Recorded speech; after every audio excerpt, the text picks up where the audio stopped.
This is big. A recent report suggests that the Chicago Bulls are looking to play a bit faster pace and also to play a bit more aggressive on the perimeter. We're going to be talking about what this would mean for the Chicago Bulls, along with how they are going to use Coby White this upcoming season. This is your host, Rico Greenhowe, and you found yourself on another episode of Bulls Digest. And so we are talking about a report from Darnell Mayberry. This continues the report where they were talking about what was going on with Patrick Williams, what's been going on with Matas Buzelis, Zach Lavine, and really this team going into the camp. And one of the things that he talks about is what the Chicago Bulls plans are going to be as far as their offense and their defensive identity, and also too talking about how they plan to use Coby White, which I found it very interesting. And so if you have not seen Darnell Mayberry's post on The Athletic, you can go ahead and find this particular piece on Bleacher Report talking about how they plan to use Coby White. But anyway, he talks about how they are looking to use Coby White as more of an off-the-ball scorer and take him away from being the point guard of this team and give the playmaking opportunity to Josh Giddey. And so initially when I saw this, I'm thinking to myself, I would much rather have Coby White with the ball in his hands. If that means him being the point guard, I would want him to be the point guard, because I feel like that every time we have given Coby White an opportunity to take an expansive role on with this team, I think that he has excelled. And I would have to think that with him saying the things that he said over the summer, wanting to come in, be the leader of this organization, of this team, I think that Coby White is ready to take that next step. And I think that you allow him to be the point guard of this team, and you allow Josh Giddey to be a player that can play off of him. I mean, at times, like, they can both play point guard, but I think that you give Coby White that option to be the main playmaker for this team. And I just think that, Josh Giddey is probably going to be still in a situation where he can really expand his game, but it's going to be a lot like how it was when he was with OKC playing alongside of Shai Gilgeous-Alexander. And I'm not saying that Coby White is to that level just yet. I think it is possible for him to become dynamic, obviously in his own way, but I just think that, Coby White is probably best served with the ball in his hand. And I think he's proven to the Chicago Bulls, to the organization, that he needs to have the ball in his hands, because he has proven that he is a top clutch assist player when it comes down to it. So getting some of the most assists in the clutch, and then also to being one of the better clutch scorers as well. And I'd have to say that that is going to be what is best for the team, and especially since Coby White views himself as a point guard. He said that he's not a traditional point guard, but he's put in the work and he believes that he is the point guard. So I'm like, let him be the point guard. And so that leads us into the offense and what the Chicago Bulls are wanting to do. Darnell Mayberry also talked about the fact that the Bulls want to go ahead and play a little bit faster. They struggled shooting the ball. They had one of the worst field goal percentages or attempts, at the three-point attempts last year. So they were not very good as far as taking three-point attempts. The second fewest three-point attempts, couldn't get that out. And then also, too, the third fewest as far as points in the paint. So those were two struggle points that we had on the offensive end. And so I think that, we're going to run into an issue where we don't necessarily have the players that we want to go ahead and really change things in both of those categories. And this is what I mean. As far as shooting the three ball, we didn't go out there and get a Pat Covington. We didn't go get a Malik Beasley. We didn't go get a Kevin Huerter. We didn't get a player either via trade or free agency that could stretch the floor. That's number one. We don't necessarily have that. Coby White can shoot the three ball. Zach Lavine can shoot it. Vooch, when he's on, can shoot it. Patrick Williams, when he's on, he can shoot it. But Patrick Williams obviously has a setback with his foot, so we don't know what's going to happen there. And so we don't have those players and the personnel for that to really help out that. And that includes the bench as well. We don't have players coming off the bench that are necessarily the best shooters out there. Yes, you could put Torrey Craig out there, but that's still not going to be enough, I think, to improve this offense from a totality, shooting the basketball. Next, points in the paint. I think you're going to get some more points in the paint off the sheer fact that Coby White's going to be penetrating the lane. He's going to get some layups. Josh Giddey, he's going to get layups. They're going to create easier dump downs from Vooch as long as he's not just floating around at the three-point line and actually cutting off of that. Zach Lavine as well. I think he's going to have a chance to really help us with points in the paint and get some easy baskets there. It's going to almost remind him a lot of when Lonzo Ball was out there making a lot of plays happen on the breaks and stuff like that.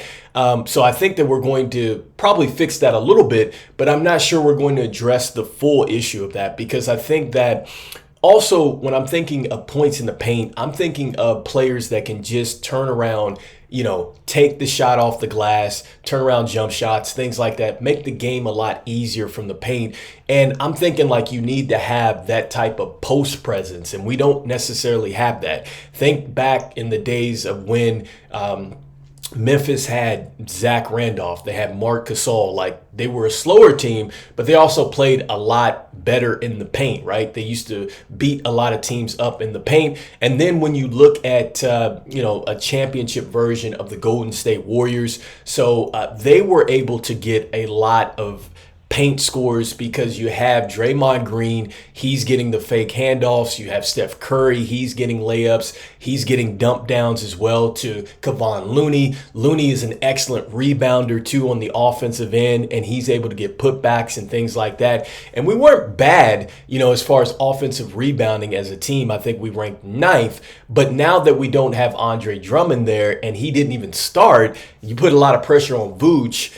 That's where it gets a little interesting to me when it comes down to trying to become a better paint team. And so we're going to be exciting on the offensive end. I think it is definitely going to be a work in progress, but we're going to have to evaluate players and see exactly where they fit in.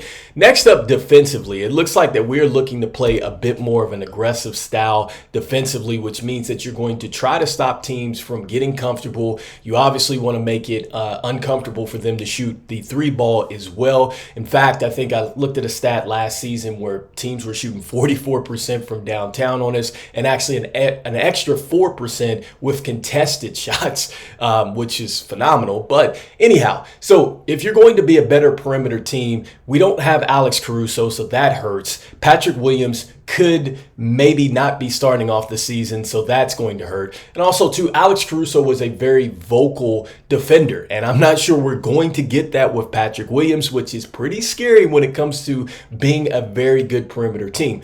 Coby White got better as a defender, not his calling card. Josh Giddey is a good defender, but he's not necessarily the greatest perimeter defender, not necessarily the greatest perimeter defender. He's more of a player that actually plays a lot better with his size as you start to drive in. So he's a little bit more better mid-range and down, like using that size, making it difficult on players to score. But as far as him just getting over screens and stopping a lot of plays before they get started, not necessarily sure that that's necessarily going to be his strong point. And so once again, personnel standpoint, we're going to be in trouble there. And I think that with Ayo Dosunmu coming off the bench now, he's going to help us, right, with our defensive unit there. But then, just the start is going to be tough for us because Zach Lavine, he can be locked in at times, but most times he's not necessarily. He can fall asleep. You can, kind of get by him on the back door and things like that. And so that's going to be tough. And so I think just the starting unit is going to struggle defensively. And I think, honestly, the bench unit might be the best unit because if Modest is coming off the bench, you have Lonzo. If he can do anything of what he used to do in the past, Ayo Dosunmu, like that team becomes very scary defensively. But they're coming off the bench. And so that's not the team that's going to be starting. And so that is where it's going to be a real challenge for us, I think, on the offense and the defensive end. And so let me know in the comments what you are thinking about. Do you think that the Chicago Bulls are going to fix the offense Or do you think they're going to fix the defense? Do you think they're going to fix neither situation moving into next season? Before we jump out, I just want to put up this graphic about Coby White and going back to my point and why you would want him to have the ball in his hands. I know that there's a stat out there that shows that Josh Giddey had 5.7 assists over his 3-year career, and I think Coby White is averaging 3.7. But look at the assist when he took on an expansive role last year. 5.1 assists, 19 points a game. It suggests to me that as you give him that expanded role, you give him that responsibility to be a playmaker along with a scorer. I think that Coby White, it definitely takes him to the next level. It's something about him being challenged that takes him to the next level. And I think that that's why you need to keep Coby White as the main point guard. So let me know in the comments too, do you think that Coby White should be still the point guard, or do you think, no, you know what, give it to Josh Giddey, have Coby White only play the 2-guard position? Or do you feel like I was saying before, I think that this is something where it should be a shared opportunity, much like what Josh Giddey had in OKC. The difference is hopefully Josh Giddey is able to expand his game a little bit more, become a better jump shooter. I'm not saying he has to just be a stationary stand in the corner jump shooter, but as Coby White's driving and he's drawing defenders, if Josh Giddey can consistently knock that down and go to the rim as well, be a good transitional player as well, now you're going to see teams not be able to just pack it in on the paint on us. And so let me know in the comments what you're thinking. Just want to thank everybody for liking, sharing, and subscribing. It means a lot, as 65.3% of you that watch the videos are not subscribed. So make sure you slam dunk on that subscribe button for me. It means a lot. So we try to reach 5,000 subscribers before the NBA season starts. And even though we have no clue what we are doing with our team, and we perhaps might be taking the ball out of our franchise players' hands, I'm still saying go Bulls, and I will see you on the next one. Peace.